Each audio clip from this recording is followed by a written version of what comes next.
Good morning students. आज दिनांक 21 जुलाई 2020, विषय संस्कृत, कक्षा नवम एवं दसम अर्थात कि 9th एंड 10th।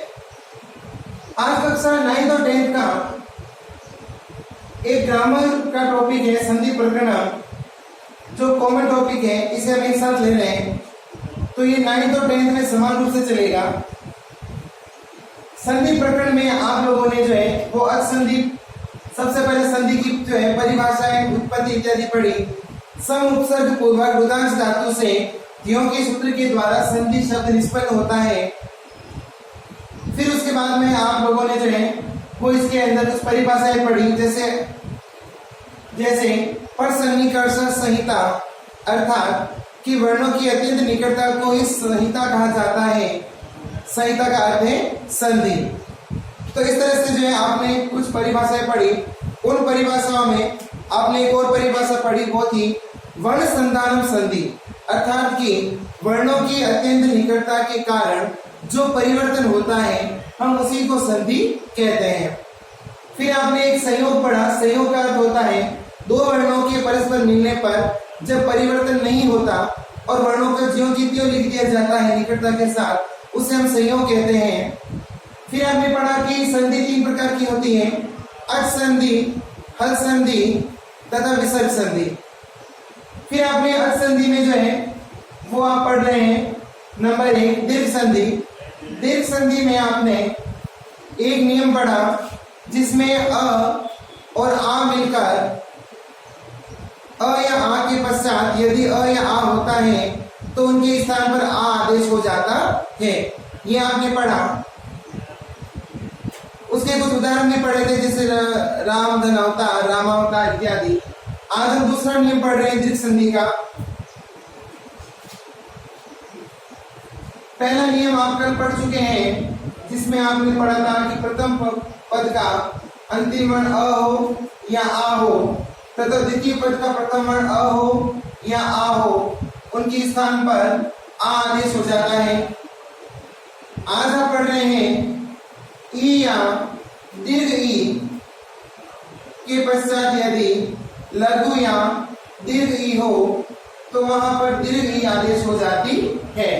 अब हम जो है इसका एक उदाहरण देखते हैं।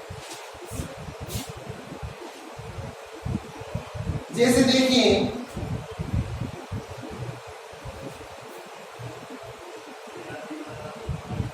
श्री धन ईशः। नियम कहता है कि प्रथम पद का अंतिम वर्ण ई या दीर्घ ई होना चाहिए। ये प्रथम पद है, जब हमने इसमें से स्वर को अलग किया तो हमें दीर्घ ई प्राप्त हो गई। इधर पहले से ही ईश का ई था, तो नियम कहता है कि लघु या दीर्घ ई के पश्चात यदि लघु या दीर्घ ई होती है तो वहां दीर्घ ई हो जाती है। तो ये दीर्घ ई और ये दीर्घ ई दोनों मिलकर दीर्घ ई में परिवर्तित हो गए और हमारे पास में वर्ण बचे स्र ई श। नियम के अनुसार ई जब अपने आगे वाले स्वर रहित व्यंजन में मिला तो बना श्री शाह, श्री शाह। इस प्रकार से जो है वो आपके ये शब्द निष्पन्न हुआ। अब हम यदि परीक्षा के अनुसार बात करें, प्रश्न पत्र के अनुसार बात करें, तो आपके प्रश्न पत्र में संधि विच्छेद दिया आता है। श्री धन ईशा का संधि कीजिए, संधि युक्त पद बनाइए तथा संधि का नाम लिखिए। तो आपको लिखना होता है श्री शाह दीर्घ संधि, इतना ही लिखना होता है। और यदि श्री शाह आता है तो आपको श्री धन ईश लिखकर दीर्घ संधि अंकित करना होता है। ये बीच के जो 2 या 3 स्टेप हैं, ये केवल मैंने आपको समझाने के लिए यहाँ पर लिखे हैं। तो एक आप उदाहरण इस तरह से करेंगे, बाकी के उदाहरण जैसा मैं आपको बता रहा हूं वैसा ही आपको अपनी उत्तर पुस्तिका में करना है। जैसे कवि धन इंद्र, मुनिधन ईशा, गिरिधन इंद्र, पृथ्वी धन ईश्वरा इति धन इव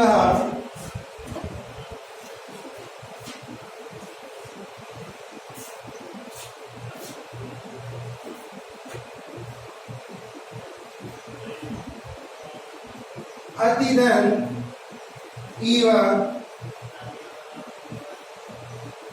रविधन इंद्र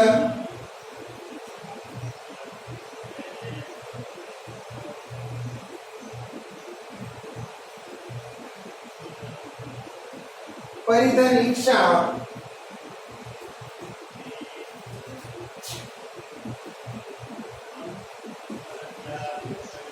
गौरीधन ईशा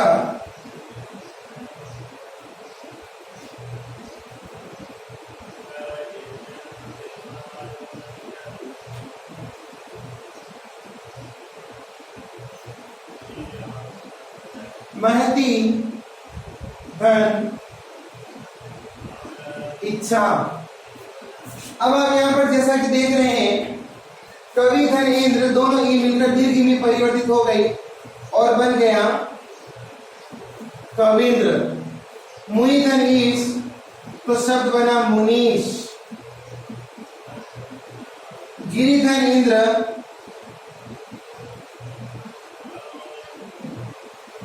गिरीन्द्र। पृथ्वी धन ईश्वर पृथ्वीश्वर। इति धन इव इतिव। अति धन इव अतिव। रवि धन इंद्र तो शब्द बना रविंद्र। परिधन इच्छा परीक्षा। गौरीधन ईश गौरीश। महती धन इच्छा महत इच्छा। तो इस तरह से जो है वो आपके यहाँ पर रूप निष्पन्न होते हैं। तो कवि धन इंद्र कविंद्र, मुनि धन ईश मुनीश, रवि धन इंद्र, गिरि धन इंद्र गिरीन्द्र, पृथ्वी धन ईश्वर पृथ्वीश्वर, इति धन इव इतिव, अति धन इव अतिव, रवि धन इंद्र रवीन्द्र, परिधन इच्छा परीक्षा, गौरी धन ईशा गौरीश, महती धन इच्छा महत इच्छा। तो इस प्रकार से जो है आपके ये संधि युक्त पद बनते हैं संधि विच्छेद के। तो अब हमने जो है द्वितीय नियम पढ़ा। ई या दीर्घ ई के बाद यदि लघु ई या दीर्घ ई होता है तो वहां पर दीर्घ ई हो जाता है। इस तरह से आपके इसके जो है वो रूप निष्पन्न होते हैं।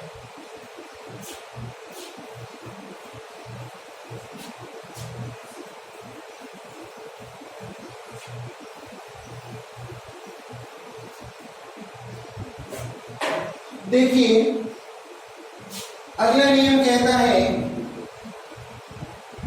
उ अथवा दीर्घ उ के बाद उ अथवा दीर्घ उ हो तो वहां पर दीर्घ उ हो जाता है। जैसे विष्णु धन उदय। नियम कहता है प्रथम पद का अंतिम वर्ण उ या दीर्घ उ हो। हमारे पास में प्रथम पद का अंतिम वर्ण लघु उ है। उसके पश्चात यदि लघु या दीर्घ उ हो तो यहाँ पर उदय का लघु उ है। लघु तथा दीर्घ उ दोनों मिलकर या लघु और लघु उ मिलकर दीर्घ उ का निर्माण करते हैं। हमारे पास में वर्ण बचे वी आधा श न हलन उ और दय। अब नियम कहता है कि यदि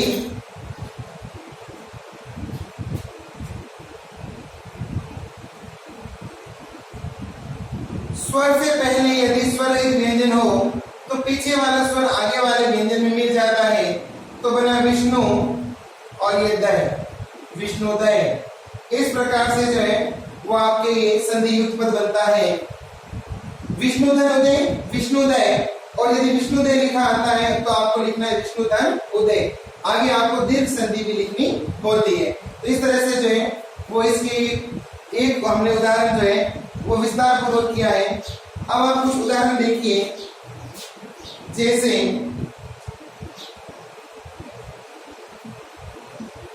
वधुधन उदय, सुधन उक्ति, लघुधन उर्मी, विदुधन उदय, नधन आन्वितम,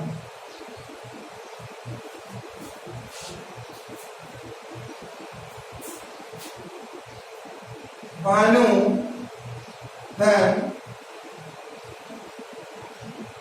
ऊष्मा, गुरुधन उपदेश,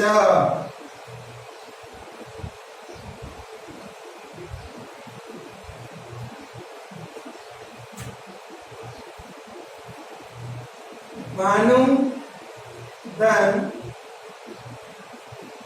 उदय,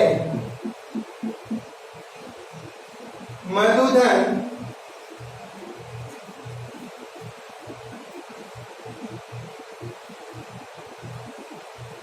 उत्तमम। तो अब हम इनको जो है कर लेते हैं, थोड़ा सा देख लीजिए। वधुधन उदय दोनों ऊ मिलकर दीर्घ ऊ में परिवर्तित हो गए और बना वधुदय। सुधन उक्ति तो यहां पर बना सुक्ति। लघुधन उर्मी, लघुर्मी। वधुधन उदय, विदुदय। न धन अनृतम, ये नहीं होगा, इसमें अपवाद है। भानुधन उदय, भानुधन उष्मा, भानुष्मा। गुरुधन उपदेश, गुरुपदेश। भानुधन उदय, भानुदय। मधुधन उत्तमम, मधुत्तमम। तो इस तरह से जो है वो आपकी इसकी शब्द संधि विच्छेद का संधि युक्त पद बनता है। वधुधन उदय, वधुदय। सुधन उक्ति, सुक्ति। लघुधन उर्मी, लघुर्मी। विदुधन उदय, विदुदय। भानुधन उष्मा, भानुष्मा। गुरुधन उपदेश, गुरुपदेश। भानुधन उदय, भानुदय। मधुधन उत्तमम, मधुत्तमम। इस प्रकार से जो है आपके इसके जो है वो शब्द बनते हैं। अब हम तीसरा नियम दीर्घ संधि, चौथा नियम दीर्घ संधि का।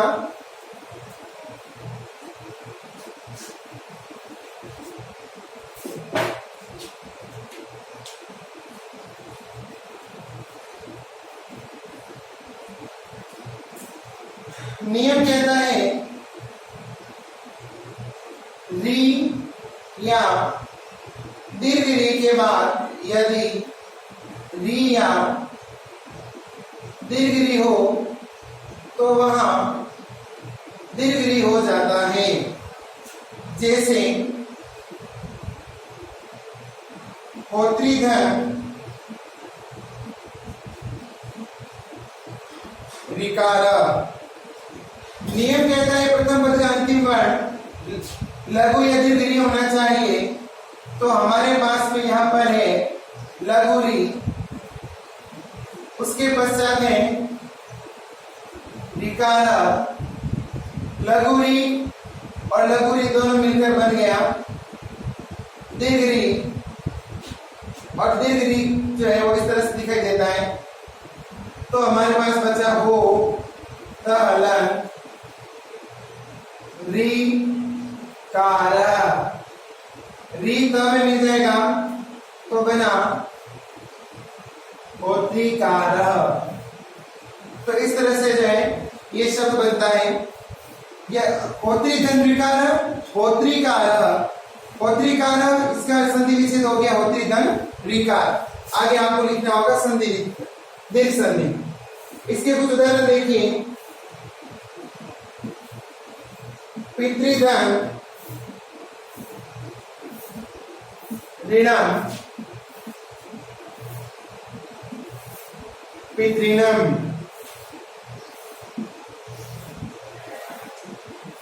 कर्तृधन ऋणी कर्तृणी,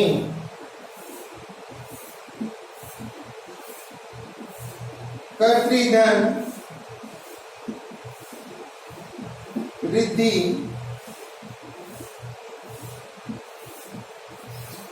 कर्तृद्धि। इस प्रकार से जो है आपको ये 3 करने हैं। और उसके आगे में थोड़ा सा आपको और बता देता हूं। जैसे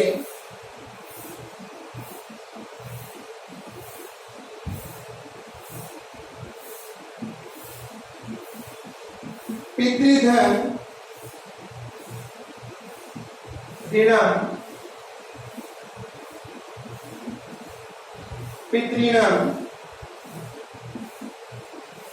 मातृधन ऋणम मातृणम। इस प्रकार से जो है आपको ये उदाहरण करने हैं। तो हमने यहाँ पर जो है वो 3 दीर्घ संधि के 4 नियमों को पढ़ा। पहला पढ़ा अ या आ के पश्चात यदि अ या आ होता है तो वहां पर आ हो जाता है, जिससे कि रामधन अवतार राम अवतार बना। उसी तरह से ई तथा दीर्घ ई के बाद यदि ई तथा दीर्घ ई हो तो वहां दीर्घ ई हो जाती है, जैसे श्रीधर ई श्रीश बना। उसी तरह से तीसरा नियम लघु उ तथा दीर्घ या दीर्घ उ के बाद यदि लघु या दीर्घ उ हो तो वहां दीर्घ उ हो जाता है, जैसे भानुधन उदय भानुदय। उसी प्रकार से री तथा दीर्घ री के पश्चात यदि लघु या दीर्घ री हो तो वहां दीर्घ री हो जाता है, जैसे होत्रीधन ऋकार होत्रीकार। तो इस तरह से जो है आपके यहाँ पर ये दीर्घ संधि पूर्ण होती है। अब हम आगे देखते हैं।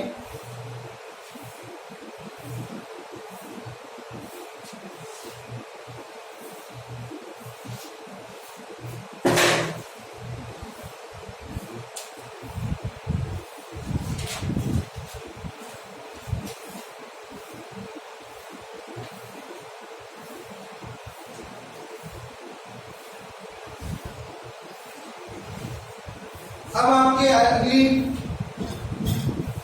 संधि आती है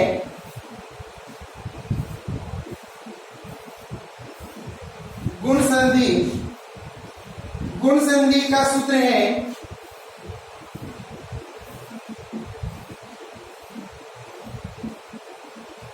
आद गुणा। अब आद गुणा का अर्थ क्या है वो देख लीजिए।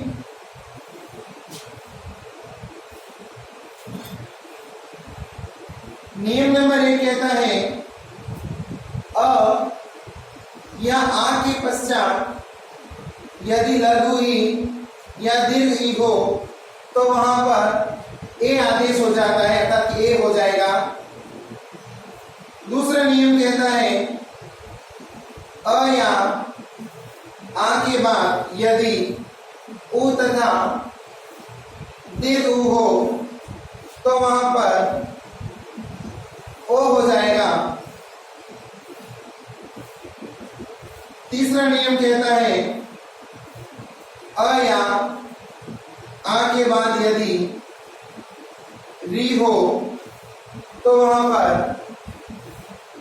अर हो जाएगा।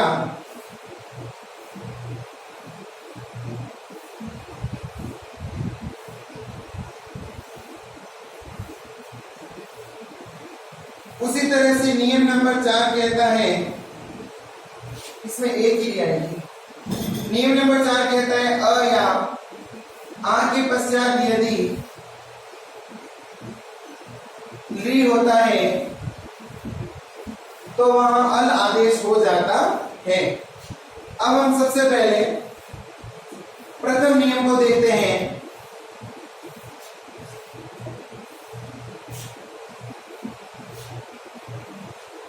प्रथम नियम कहता है रामधन इंद्र। नियम के अनुसार यदि प्रथम पद का अंतिम वर्ण अ या आ हो तो हमारे पास में यहां पर है अ। नियम कहता है कि अ या आ के बाद यदि ई या दीर्घ ई हो तो इंद्र का है यहां पर ई। तो अ आ या ई और ई मिलकर ए में परिवर्तित हो जाते हैं। तो हमारे पास में वर्ण बचे राम, महलन, ए और ध्र।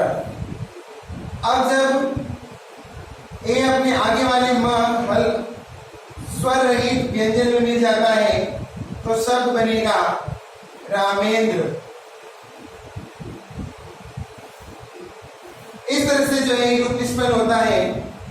परीक्षा में पूछा जाए राम धन इंद्र, नीचे दिए गए शब्दों का संधि विच्छेद कीजिए तथा संधि का नाम बताइए।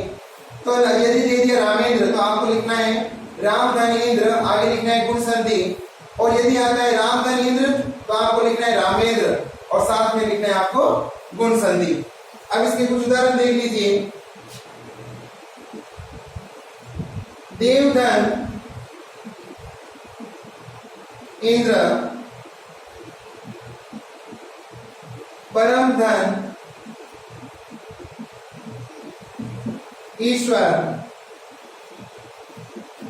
नवधन इंदु, रमाधन ईशा,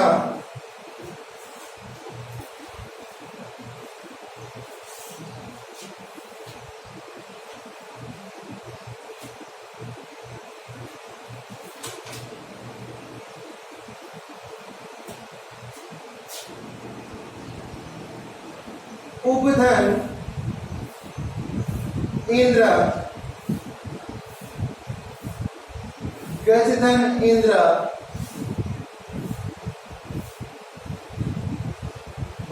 नधन इति,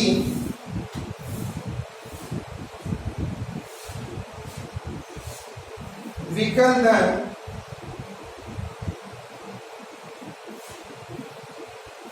इंद्रिय,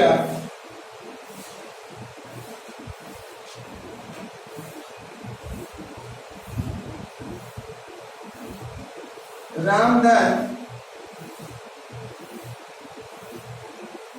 इतिहास,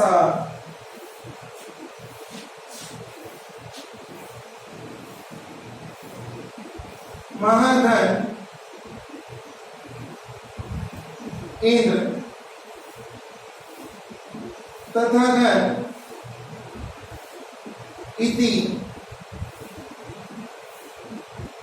यथाधन इच्छा,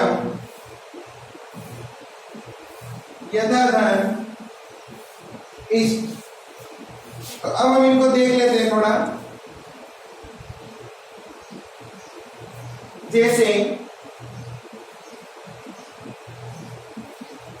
देवेंद्र, परमेश्वरः,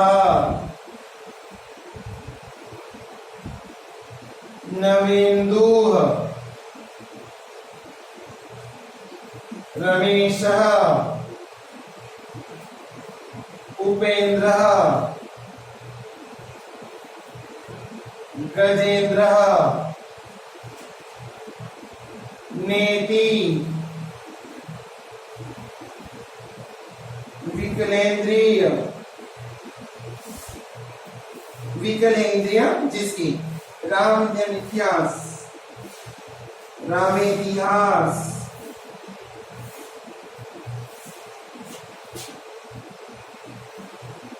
महेंद्र कथेति यथेच्छम यथेष्ट। तो इस तरह से जो है आपके ये उदाहरण है। तो आपको आज के होम असाइनमेंट में 9th और 10th दोनों ही क्लासों को पूर्ण संधि तक का कार्य पूर्ण करें, ये आपको जो है अपनी उत्तर पुस्तिका में डेट मेंशन करके करना है। बाकी के हम आगे जो है अगली कक्षा में करेंगे। धन्यवाद।